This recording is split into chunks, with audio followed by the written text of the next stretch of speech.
to keep an eye on that might win the U.S. Open. He was one of my 3 to 5 to keep an eye on to win the British Open. And last week on the show, the only people I singled out as really, these are the true guys to keep an eye on, unless you're looking for a dark horse no-name sleeper, would be Jordan Spieth, Dustin Johnson, who is a choke artist, so don't expect him to actually do it, but man, he's got an amazing golf game when he's on. And my man, Jason Day. So, very easily could I go with the PGA Championship as having me, as being the opening segment here on the show. But, alas, I am going to cave to the whims of both the machine and the people. And I'm going to start this week's opening segment. This week's hit opening segment, by the way. Thanks again for making the opening segment such a hit, my weekly Balls Deep goers. It is time for, say it with me, everyone, Balls on Fire. That's right, what has got me, yours truly, Scotty Ball, the most fired up, the most heated up, the most on fire. It can be positive or negative, but, it's got to be passionate. That's what she said. Shut up. But anyway, we will be discussing NFL football, primarily my best team in the entire NFL right now, unquestionably, the Minnesota Vikings. Now, I can say this with all certainty because the Minnesota Vikings are the only team in the entire NFL right now that are 2-0. Now, granted, I understand it's the preseason. And granted, I understand that only 2 teams in the league, Minnesota and Pittsburgh, have played 2 games. All the other teams have only played 1. But I don't care. Okay, I'm a Minnesota Vikings fan. It's preseason. We got a good team on paper. We turned a corner a little bit last year. I want to be optimistic. Okay? I want to be excited. So that's what's got me the most fired up, is the Vikings being the best team in all of football right now to start the season. Now, again, like I said, it's the preseason. These games don't really count. You can lose much more in the preseason than you can win. Gain, if you want to, really just spell out the metaphor. And we'll get to that in a little bit as well, because the Vikings are dealing with that currently. And that's on everybody's mind. But I think the first thing to focus is just on the team in general, being 2-0, having a chance to go 5-0 here in the preseason. We're going to win the preseason Super Bowl. That's right. If they had like a mini, here's what they should do. The NFL should go to like Party City or something and get a balloon, a Lombardi Trophy balloon, inflated. And then at the end of the preseason, the best team in football, the team who wins the preseason Super Bowl, which is what we're going to call it here in Minnesota, since we have a chance to actually win it. They can give that winning team a balloon replica of the real Super Bowl trophy. And so I want my Minnesota Vikings to get that. Okay, now for the record, for any listeners who might not be able to sense my sense of humor or my brand of sarcasm, there is no Super Bowl preseason trophy. No. Yes. No, I'm sorry. I didn't mean to create that illusion, and then pop your bubble. Yeah, or pop your balloon, I guess, in this case.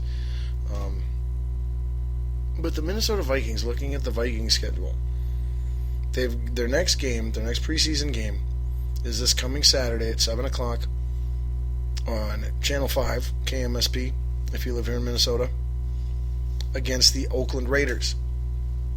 Now, this should be a very interesting, good preseason game as far as preseason game goes, for a few reasons.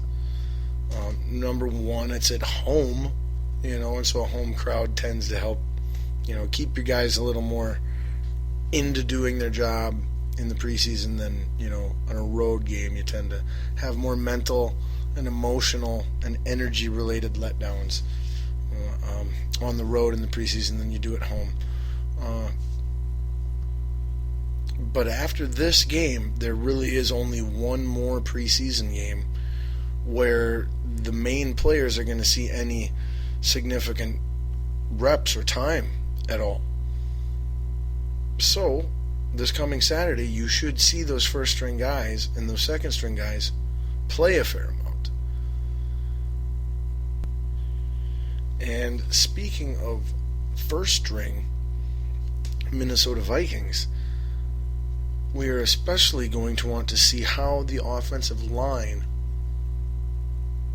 is going to fare now that our penciled in going into the season starting right tackle, 7-year Minnesota Vikings veteran Phil Loadholt, tore his ACL and is out for the season, placed on the IR. Now, in my eyes, okay, first off, let me say that it's less than ideal. It's not a good thing. We're better off with Phil Loadholt right now than we are without him. But by the end of the season, it might not have been a bad thing at all that Phil Loadholt went out.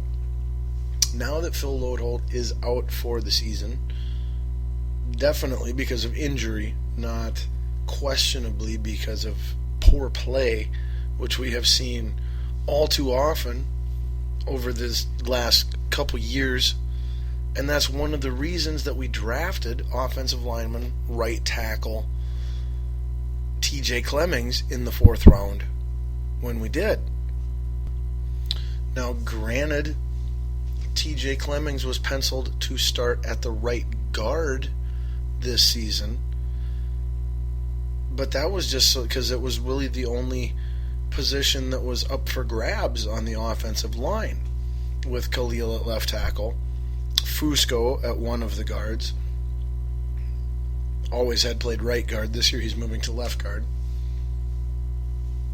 John Sullivan at center, and then formerly, you had Phil Loadholt at right tackle. So that's why TJ Clemmings was a right guard. So if you're not too familiar with TJ Clemmings and you're looking at him and you're going, well, we got this rookie that was our starting guard, and now we're moving him out to play right tackle. It's not like you're asking him to switch positions. You were more asking him to switch positions when you were asking him to start at right guard. Now, the reason, so some people might ask them, well, why would you ask him to do that? Well, that's because right guard, for two reasons. A, it's the only spot open on the Vikings offense. Would be one of the two guard spots, whichever you want to choose. Fusco can play either. But it's also the easiest, theoretically either the easiest or the least vital, or both, position of the 5 on the offensive line. Your left tackle is valued as, everybody consensus left tackle is the most valuable offensive lineman. Where do you go after that? It would either be left guard or right tackle or maybe center. The one thing that's for certain is that right guard is last. Again, whether that's because it's the least vital, the least important, or maybe it's because it's the least demanding. Maybe it's a little bit easier than the other 4. I don't know. Maybe Maybe you have an idea. You could tweet me at BDST Show, or you could message me on Facebook at Scotty-Ball. That'd be cool. But so, in Lodeholt being on injured reserve, Clemmings now being the starter at right tackle, it just really sped up a hypothetical what-if path that the Vikings were already on anyway. They drafted TJ Clemmings to potentially replace Phil Lodeholt at right tackle, whether it be this year or next year. If it would be this year, it would be to two reasons: either injury or extremely poor play. But I believe he is on his last year of his contract as well, and there was, not a whole lot of, unless Lodeholt came out this season and had a breakout season, odds were he wasn't going to get re-signed to any kind of significant deal here, and we would be looking to move on anyway. So it was, we were committed and decided that this was a route we were going to go down probably at some point in time, unless Phil Lodeholt blew everyone away and had an awesome season. So it just commits to that sooner, and forces the maturation process to start sooner, and ideally, hopefully, if you're a Vikings fan, go quicker. But it's not necessarily a bad thing. I don't think we had any reason to believe that Phil Lodeholt was going to be anything more or better on the field than he's been the last 2-3 seasons, which is a decent, serviceable starting right tackle, but not not a Pro Bowl caliber right tackle, or even Pro Bowl honorable mention caliber right tackle. So, in a way, all it does is just reopen that right guard position. Now, one could argue that shouldn't we maybe move Fusco back to right guard then to help out the rookie Clemmings? You could. That's not a bad idea. But I think you're setting yourself up to repeat past failures potentially more. If you do that, I think it's more important that the guard next to Khalil be the best possible guy that we can put there in efforts to reestablish that area of protection on our offensive line. So, and taking Fusco and putting him on the right, and then just putting the lesser guard next to, in between Khalil and Sullivan, because they're supposed to both be good. Well, Khalil has struggled the last 2 seasons.